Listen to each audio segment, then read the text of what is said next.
Yes, puji nama Tuhan. Nah, kita akan membahas tentang kasih itu murah hati. Ada lagu ya? Oke. Oke, bisa tolong untuk di topik. Oke. Nah,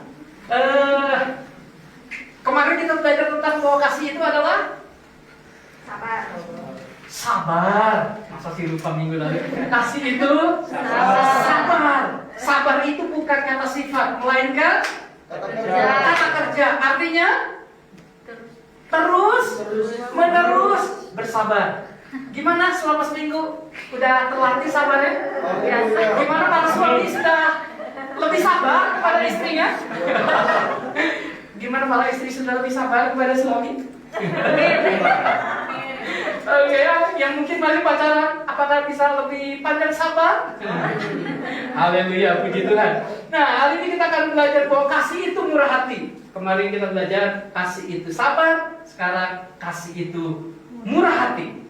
Nah, 1 Korintus 13, tetap di 1 Korintus 13 ayat yang ketiga sampai ayat yang keempat dikatakan bahwa sekalipun aku membagi-bagikan segala sesuatu yang ada padaku, wah, dompet, jam tangan, semua dibagi-bagikanlah semua gitu.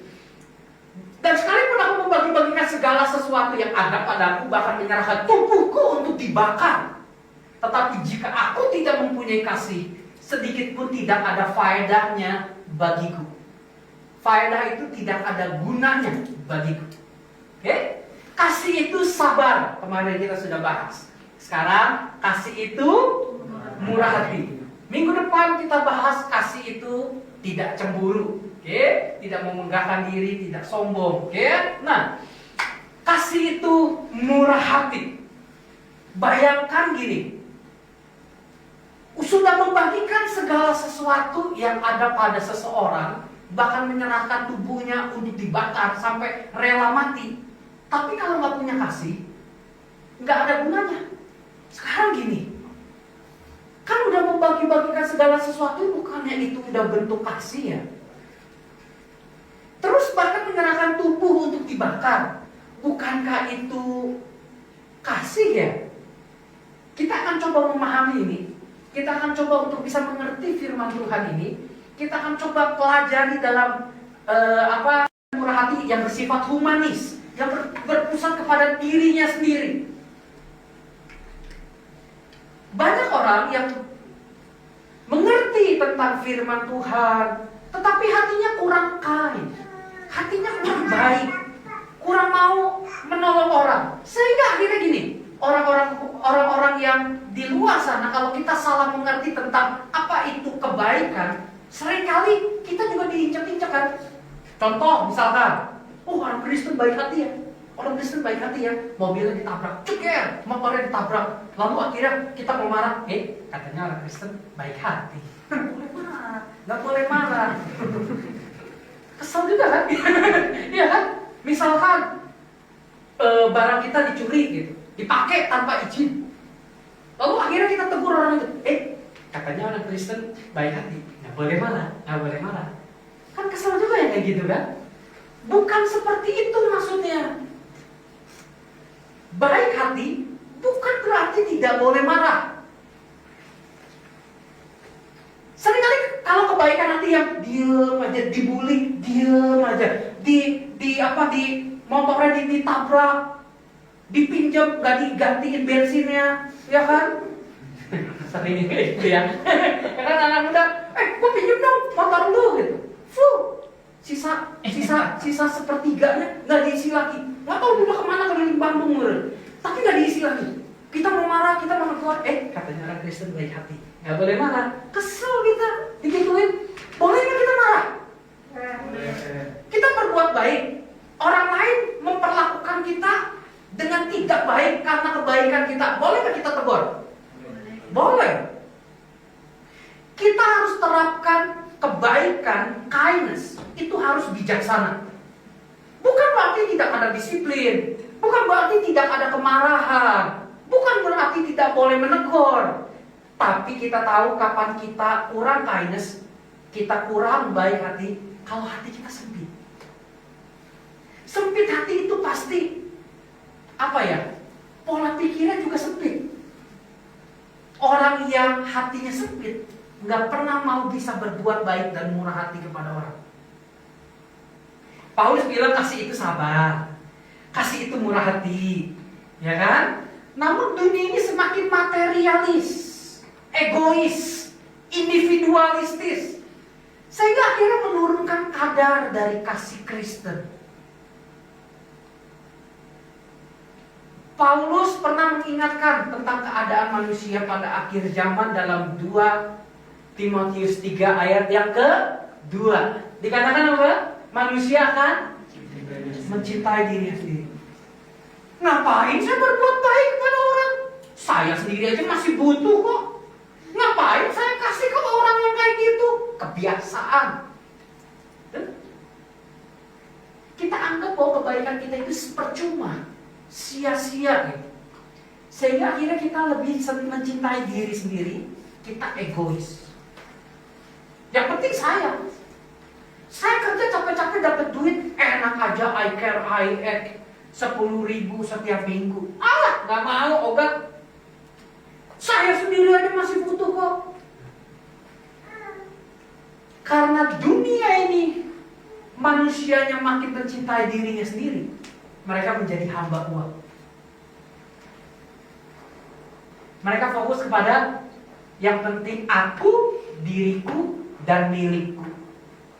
Gak peduli orang lain susah, saudaranya susah, biarin aja. Itu urusan dia, keluarganya, jangan urusan saya.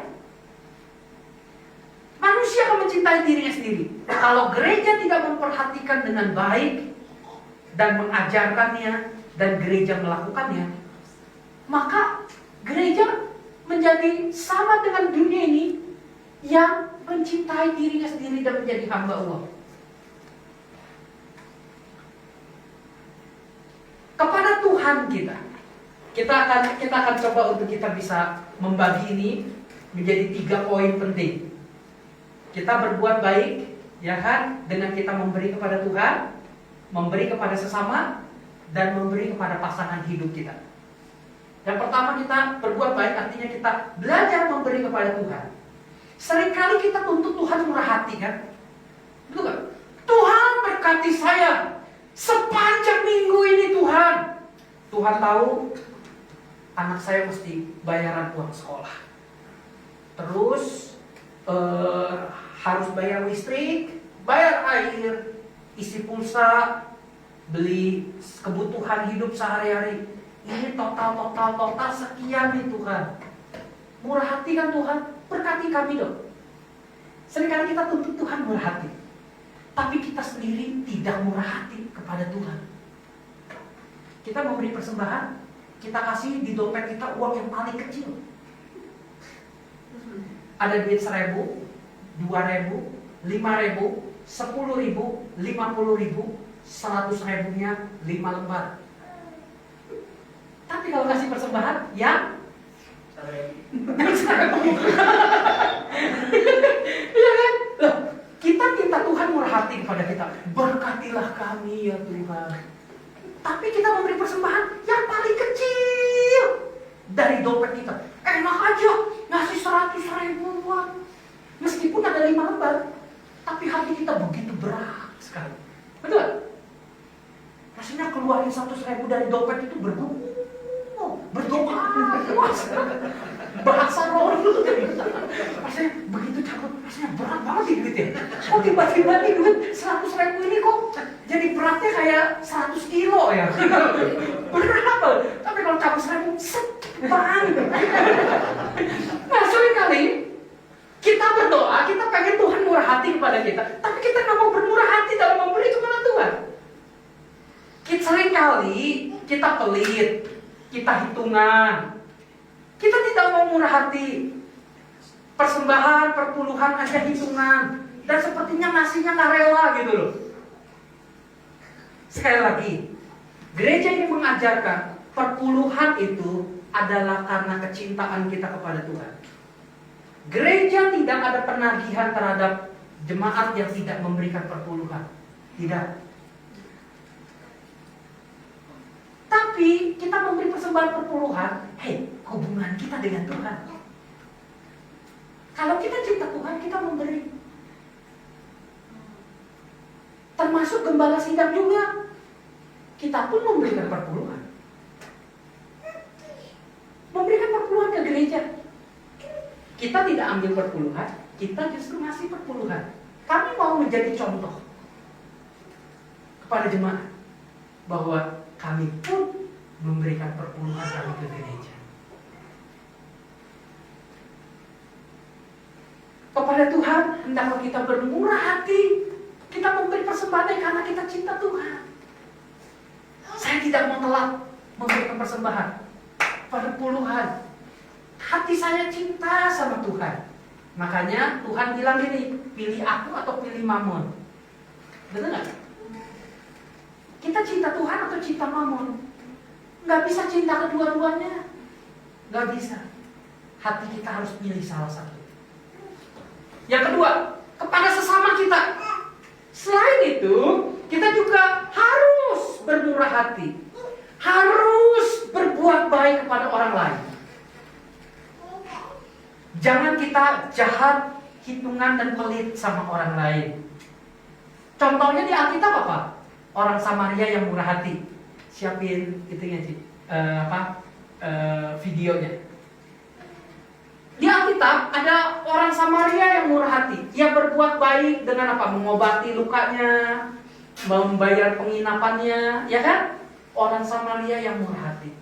Itu di Alkitab. Sekarang kita akan lihat tayangan berikut ini. Upah sebuah kebaikan. 别跑！你给我站住！你小偷啊你啊！偷什么？你偷这个干什么呀？把你话呢说呀你，有没有你话呢？你说呀你！妈！哎，行了行了行了。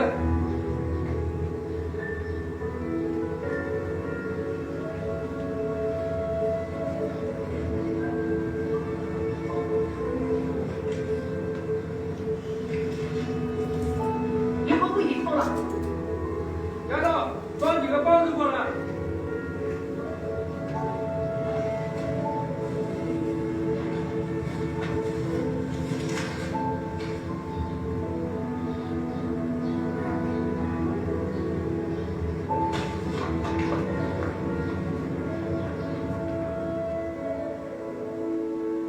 30 tahun kemudian. 哎，来了，里面走。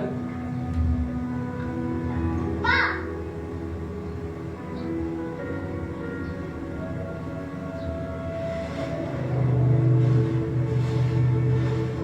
好，来吃。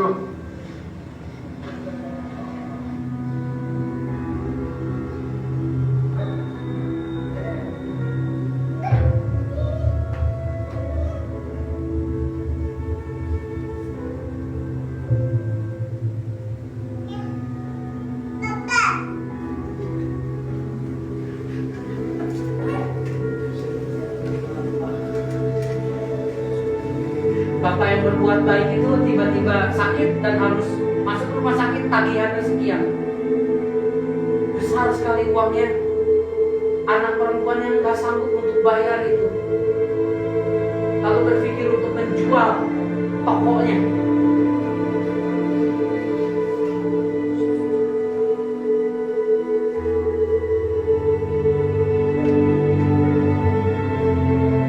Anak perempuan yang menghadap dokter tersebut menangis karena nggak bisa bayar.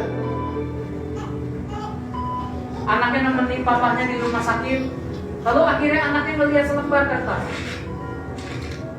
dan tertulis dalam selembar kertas itu,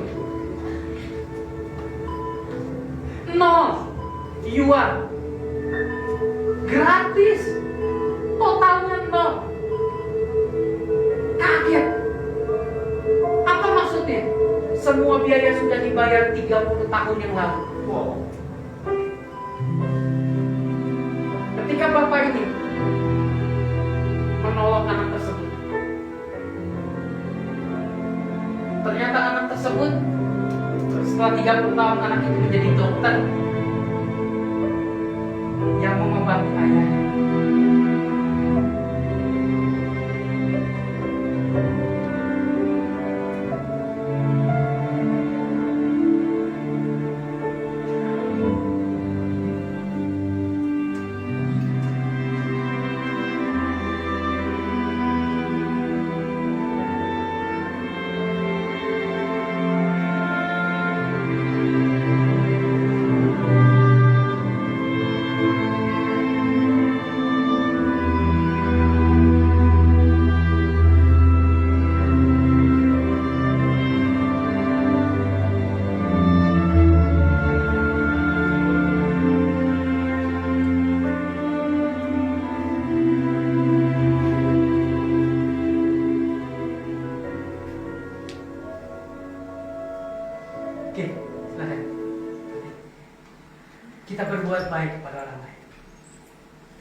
Pertanyaannya gitu. Seberapa sering kita berbuat baik kepada orang? Kapan terakhir kita berbuat baik kepada orang? Coba pikir, renungin sebentar. Kapan ya saya berbuat baik kepada orang lain? Kalau itu 3 tahun yang lalu, gawat. Berarti selama 3 tahun kita gak pernah berbuat baik. Orang dunia, orang Buddha sangat berbuat baik. Masakan Kristen katanya yang punya kasih Kristus, kita tidak mau berbuat baik kepada orang lain. Banyak orang Kristen egois. Banyak orang Kristen memikirkan dirinya sendiri. Tidak mau pikirin orang lain. Anak yang ditolong oleh bapak tersebut, karena anak itu kan mencuri obat itu karena memang untuk orang tuanya yang sakit kan. Akhirnya ketahuan, dipukul itu anak. Akibatnya bapak tersebut melihat, lalu akhirnya ngebayarin obat tersebut. Lalu bahkan diambilin bakal, ya kan, masukin kantong kresek obatnya yang udah dibayar ke ibu tadi, dimasukin ke kantong plastik itu, dikasih ke anak itu pergi. Anak itu mengingat muka bapak tersebut yang sudah berbuat baik kepada dia. 30 tahun kemudian, waktu berubah. Sudah tidak lama bertemu, anak itu menjadi dokter. Sedangkan bapak tadi yang sudah berbuat baik, dia harus jatuh karena memang dia menderita penyakit. Lalu akhirnya dilarikan ke rumah sakit dan harus operasi. Biayanya sangat mahal. Anak perempuan yang udah nangis-nangis, aduh gimana dibayar biaya rumah sakit yang besar ini. Lalu akhirnya dia mau jual rumah. Lalu akhirnya tinggal satu kali dia nemenin ayahnya terbaring di tempat tidur. Ketika pagi dia bangun, ada selembar kertas yang bilang bahwa no, sudah dibayar dengan sebotol sirup, udah segala macam, semua sudah dibayar dengan kebaikan. 30 tahun yang lalu kita berbuat baik, sepertinya uang kita berkurang kan? Enggak. Kita berbuat baik, nolong orang 100.000, nolong orang 20.000, nolong orang 10.000. Sepertinya dompet kita berkurang begitu. Tapi satu hal bahwa pemberian kita itu gak akan pernah sia-sia.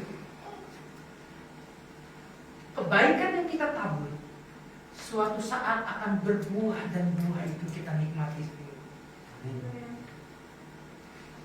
Jadi jangan pelit-pelit lah kita berbuat baik kepada orang lain. Tuhan sudah berbuat baik kepada kita, kita pun harus berbuat baik kepada orang lain. Yang ketiga, yang terakhir, kepada pasangan kita. Yes. Nah, ini perbedaan pelit dan hemat. Nah ini jadi. Ini memang tipis lah, antara pelit dengan hemat. Kalau kita nggak mau ngeluarin duit, itu sedang pelit atau sedang hemat. Nah, beda tipis banget. Kalau pelit tidak mau mengeluarkan uang meskipun kita punya, itu pelit. Pelit itu saudaranya kikir, medit, koret, kopet. Nah itu tuh saudara tuh, semua tuh. Kakak beradik. Tidak mau keluarin duit meskipun dia punya. Mau orang lain butuh apa segala macam, enggak. Gue gak mau kasih. Itu pelit. Tapi kalau orang hemat, dia punya uang. Dari hasil hematnya dia sisihkan, gitu, hemat. Dia punya uang dan tidak ragu menggunakannya untuk hal yang berguna dan sesuai. Kalau itu penting, kalau itu sangat dibutuhkan, saya akan keluarkan uang yang saya punya untuk bantu orang lain. Itu hemat. Sebenarnya kalau search di internet, perbedaan pelit dengan hemat banyak. tapi saya ambil satu saja. Jadi sebenarnya yang kita pikir bahwa pelit dan hemat itu bedanya tipis sekali, enggak, bedanya besar, bedanya jauh antara pelit dan hemat. Tuhan mengajarkan kita menghemat, tapi Tuhan tidak mengajarkan kita pelit. Kita bisa mengatur menghemat. Contoh gini, hai pemalas, pergilah kepada semut. Perhatikanlah lakunya dan jadilah bijak. Semut mengumpulkan makanannya di musim panas, disimpan semuanya kan? Hemat kan dia? Disimpan kan? Oke, hemat. Ketika musim dingin, dia tidak perlu lagi keluar untuk cari makan karena makanannya sudah ada. Ini pintar, ini hemat. Tapi kalau pelit, itu masalah hati, masalah mentalitas. Kepada pasangan atau kepada suami istri, dikatakan bahwa hanya orang dewasa yang bisa bermurah hati kepada pasangannya. Hanya orang yang dewasa yang bisa berbuat baik kepada pasangannya. Kenapa? Karena hatinya penuh dengan kebaikan Tuhan. Makanya dia membagikan kebaikan hatinya itu kepada orang yang dicintai. Ada suami yang pelit banget sama istri. Ada istri yang hitungan pelit banget sama suami. Ada. Mereka menikah dari awal konon katanya karena cinta. Setelah menikah, cinta itu lama-lama mulai pudar dan mulai hilang. Lalu akhirnya mulailah hitung-hitungan. Gajimu berapa? Untuk dapur sekian saya minta. Nggak boleh kurang, lebih, dengan senang hati diterima. Bapak ketawanya kenceng. Nah, lebih boleh, kurang jangan. Lalu akhirnya, oke, karena memang dikasihnya memang kurang. Ya udah, istri mulai hitung-hitungan. Malam, kadang ada makan malam, kadang tidak akan ada makan malam. Cari sendiri di luar. Siapa suruh uang belanjanya segini? Hitung-hitungan. Kayak si Mail di film Upin Ipin, 2 ringgit. Jadi apapun itu dihitung, 2 ringgit, pokoknya gitu kan? Ya kan? 2 ringgit. Hitungan bahkan sama pasangannya pun banyak kayak gitu. Gak pernah tuh, maksudnya gini, kan kita dulu pacaran, kita menikah kan karena cinta kan? Pacaran itu gak hitungan. Itu gak? Pacarnya, aku lapar, mau makan apa? Mau makan KFC, mau makan McD, mau makan Burger King, atau mau makan apa? Ayo, aku mau makan bakso aja di pinggir jalan. Enggak, akan nanti kamu mati ya. Jangan, itu bakso murah itu. Bakso murah, jangan bakso masih di pinggir jalan gitu panas. Enggak, ke ini aja, ke McD aja, McD. Ini, yang dagingnya gede, yang porsinya besar. Wih, aku masih pacaran, nggak ada hitung-hitungan. Tapi begitu sudah menikah, Bang, aku kangen McD deh. Jangan, mahal. Beliin bakso yang di depan rumah itu, 10.000 kenyang. Itu kan yang dialami oleh banyak rumah tangga, pasangan-pasangan yang menikah kan gitu. Kenapa orang pelit? Karena hatinya kosong. Kenapa orang bermurah hati kepada pasangannya? Karena hatinya penuh. Siapa yang kalau misalkan pasangannya ulang tahun, suaminya misalkan ulang tahun, istri ngasih kado? Ada? Kosong. Gak ada ya? Kosong. Siapa di sini ya ketika istrinya ulang tahun, suaminya kasih bunga, benar-benar bunga dari bunga bak. Angkat tangan.